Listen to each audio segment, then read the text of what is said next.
Olá a todos e bem-vindos a mais um programa Você é que Decide. Meu nome é Jorge Tadeu, sou líder e fundador da Igreja Maná. Estamos em mais de 40 países e o objetivo deste programa é ajudar você, que é português, seja ou não seja da Igreja, ajudar você a conhecer os seus direitos, a conhecer este livro fantástico chamado Constituição da República Portuguesa. Eu tenho o livro já muito gasto e, por brincadeira, a capa contra a capa caíram, eu até disse, olha, esta é a Constituição do nosso Presidente da República, do Primeiro-Ministro, do Juiz, etc., não tem nada. Mas não, a Constituição é um livro espetacular que diz que, com o 25 de Abril, que vamos celebrar muito em breve, vai ser uma vergonha, mas vamos celebrar, diz que o 25 de Abril veio para trazer ao povo português a dignidade humana, trazer os direitos fundamentais e as liberdades fundamentais. Eu vou dizer uma coisa, mais uma vez, que é o seguinte. Eu sou do tempo de Salazar.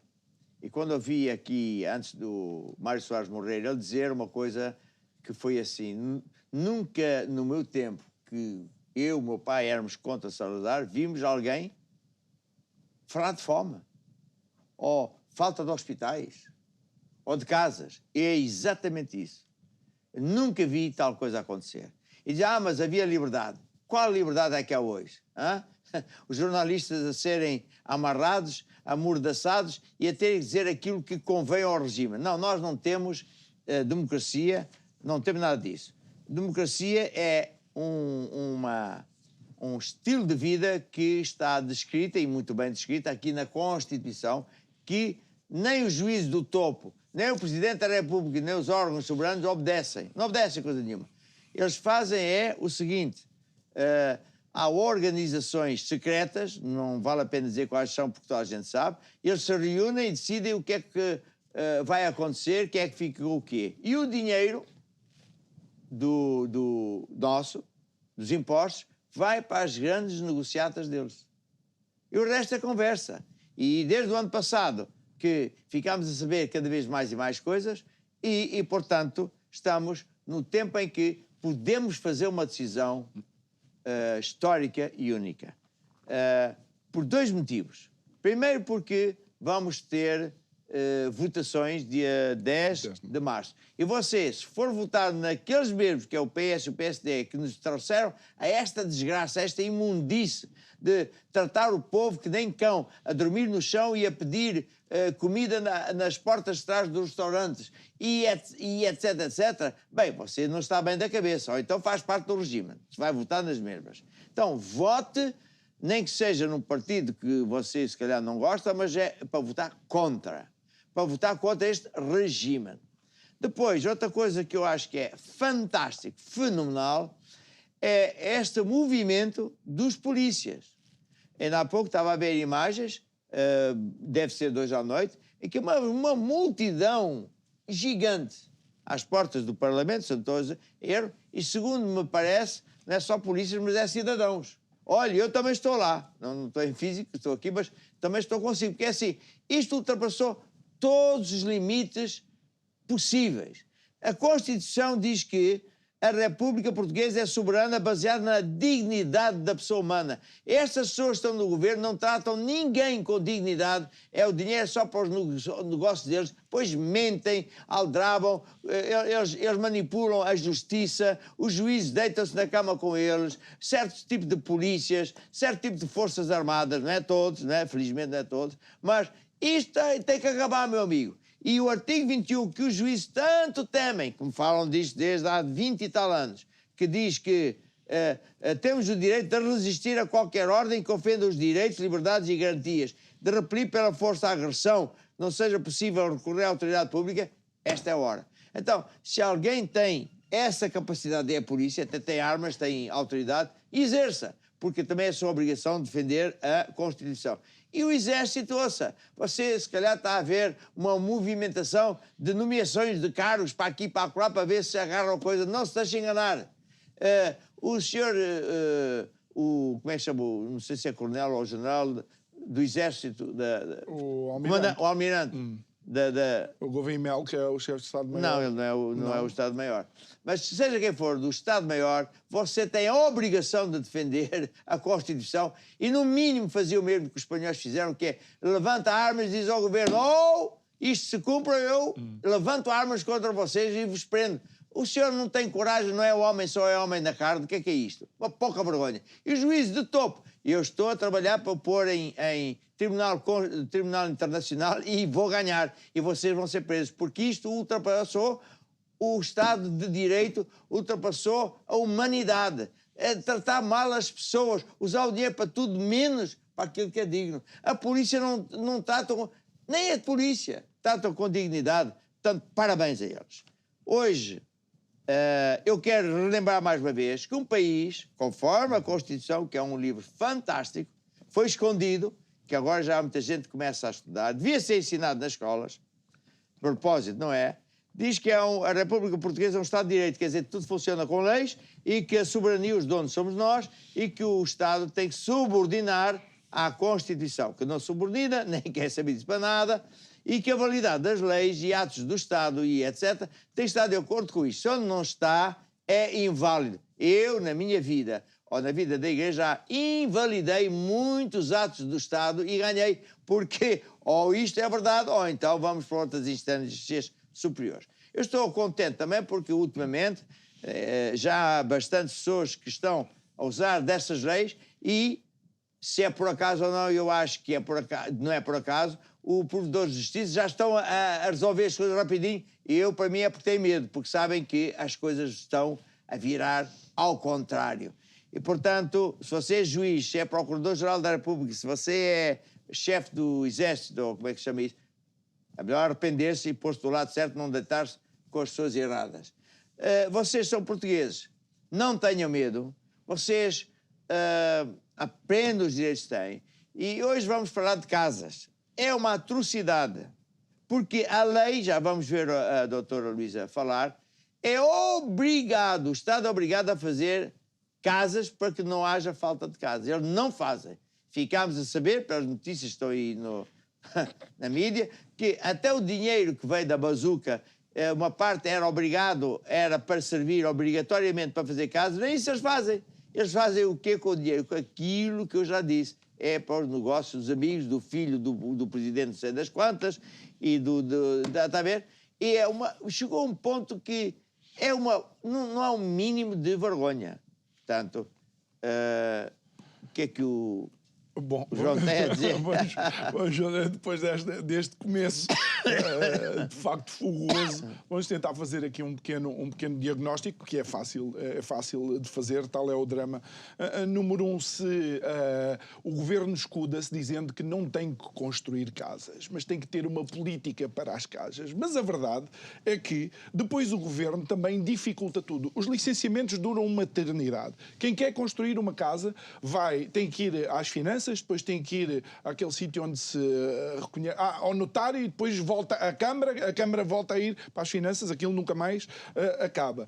Há uma carga fiscal desajustada para um setor tão essencial. Quem constrói casas, os construtores, muitas vezes dizem, bem, o nosso IVA é IVA de 23%. Portanto, nem sequer há um desenho fiscal que incentive a construção. Mais uma coisa que nós não temos pensado e que é digno o aumento do salário mínimo.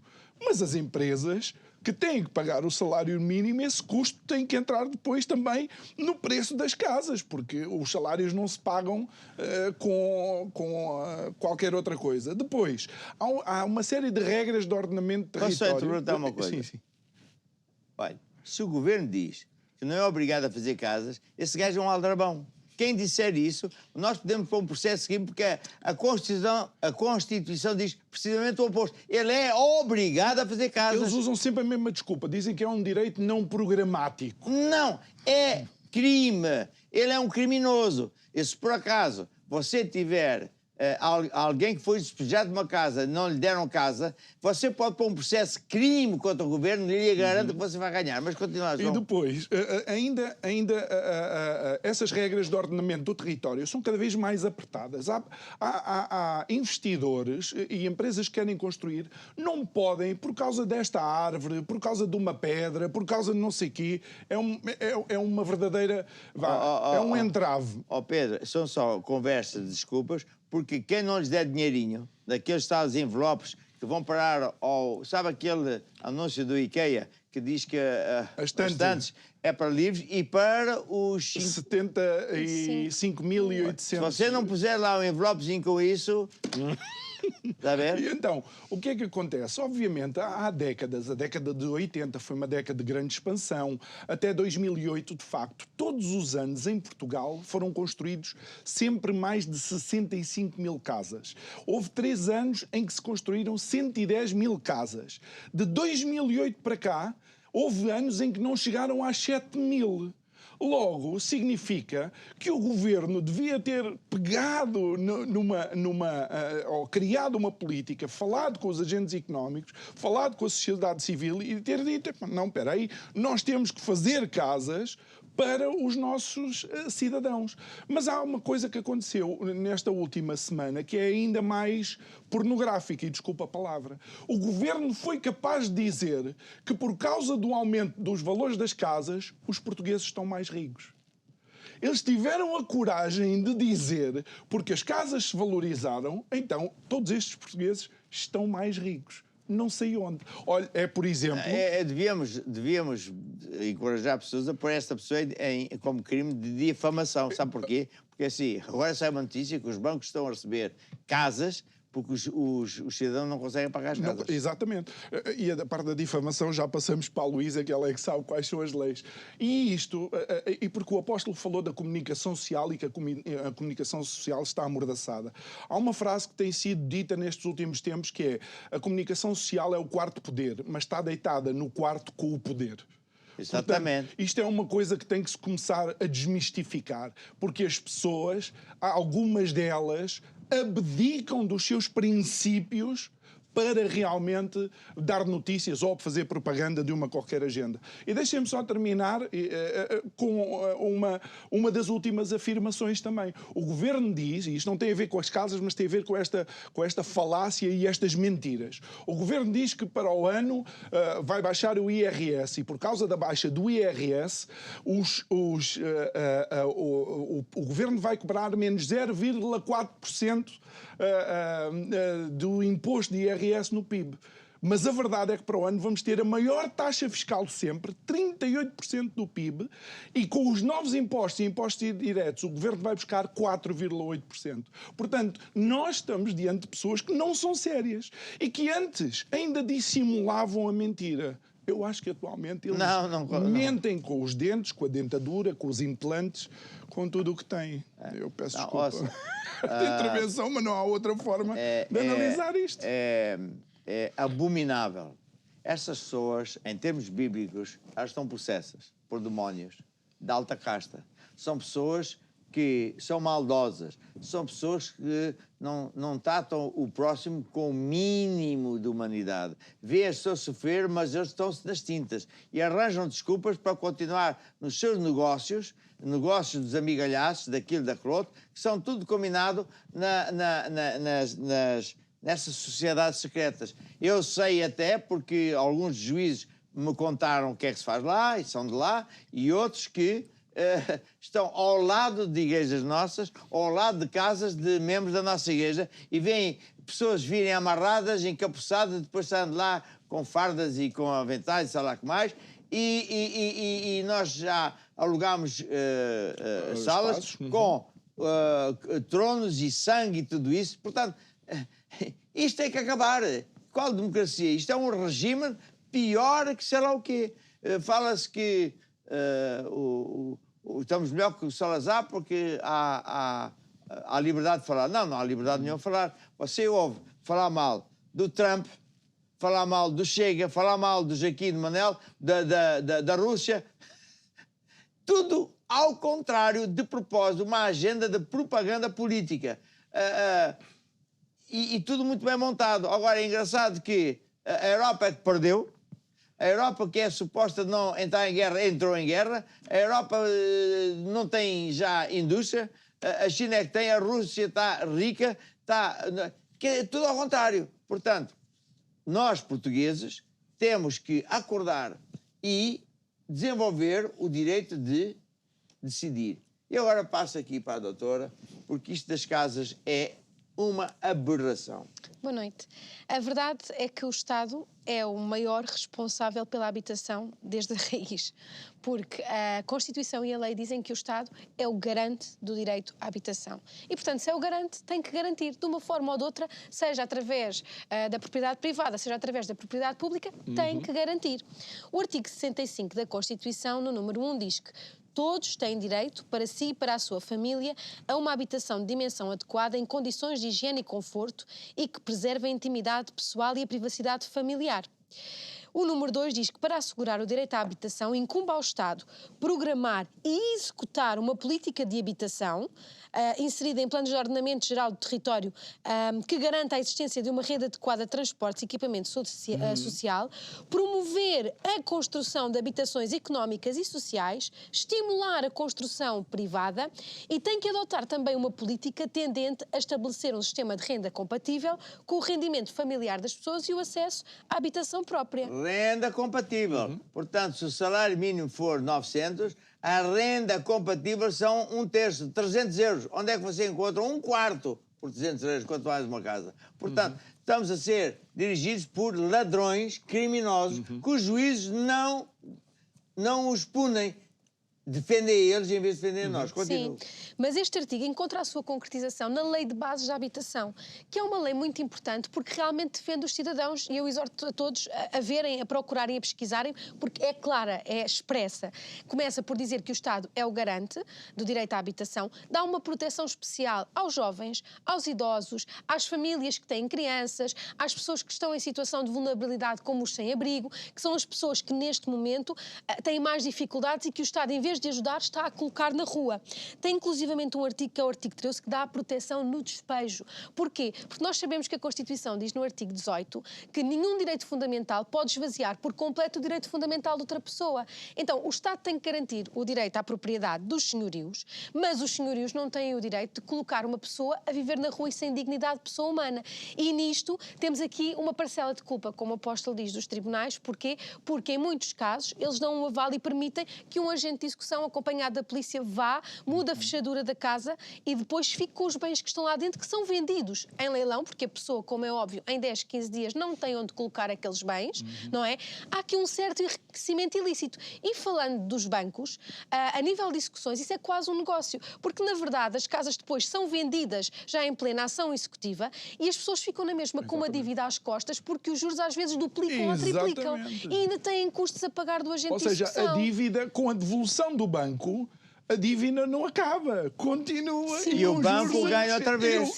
Aliás, exatamente. esse é o segredo das bolhas. As bolhas de imobiliário exatamente para isso. É cria uma bolha para depois as pessoas entregarem as casas, ficam com dívidas da mesma e depois eles continuam a vender as casas. Claro. Mas as pessoas têm que ter presente que perante uma situação de habitação têm que tentar resolvê-la e uma das formas de resolver é procurar informar-se e é exercer estes direitos, porque têm, na verdade, o direito a uma alternativa habitacional. Ninguém pode ser posto na rua sem que tenha prioridade e sem que seja arranjada uma alternativa habitacional. E atenção, quando eu falo em alternativa habitacional, eu não estou a falar em o Estado dizer às pessoas para ir às misericórdias pedir ajuda. Eu não estou a falar em o Estado colocar as pessoas em camaratas onde não têm como pôr os bens e protegê-los. Eu estou a falar numa habitação condigna, que tenha condições para a família ou para a pessoa que é colocada. E a lei protege isto e as pessoas devem fazer sem medo o exercício destes direitos junto de juntas de freguesia, autarquias locais, porque as câmaras municipais têm muita responsabilidade disto, têm autonomia financeira para o fazer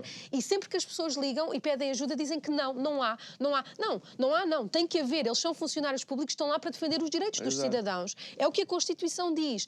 Há o Instituto de Gestão e Reabilitação Urbana, portanto, há o Ministério da Habitação. Eu sou engenheiro civil e sei fazer contas e sei fazer até bairros com qualidade e baratos. E, portanto, o governo só tinha que dizer assim, vamos arranjar um financiamento, seja daqui da lá, que depois faça contas, é autopagável.